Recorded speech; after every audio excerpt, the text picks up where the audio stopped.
In today's video, I'm going to teach you how to add markers and pins in Google Maps. By the end, you'll know how to drop a quick marker and how to save a location, so it's easy to find later.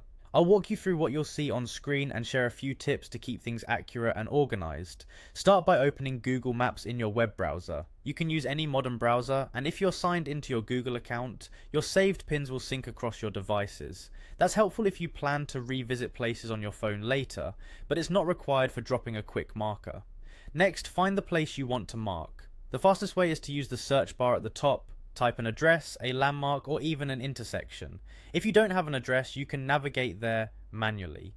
Click and drag to move the map and use the plus and minus controls to zoom in and out. Take your time to frame the exact spot you want because precision here makes the pin more useful. Once you've centered the location, left click once directly on that spot.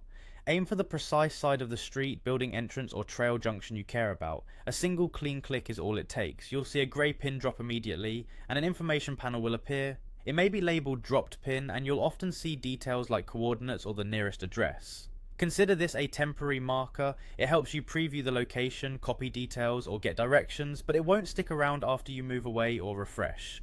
If you want this pin to be permanent, look in the info panel and click Save. This turns your temporary marker into a saved place tied to your account, so you can find it again without hunting around the map. You'll then be asked to choose your preferred list. Google Maps includes ready-made lists like favorites, want to go, and starred places. Pick the one that best matches why you're saving the location. Choosing the right list now makes it much easier to filter and revisit later.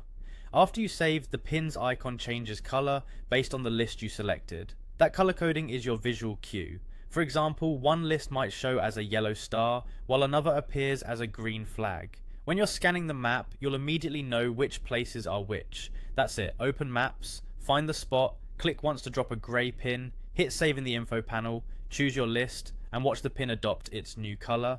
If you accidentally click a business instead of the exact spot, just zoom in a little more and click an empty area nearby. Thanks for watching and happy mapping.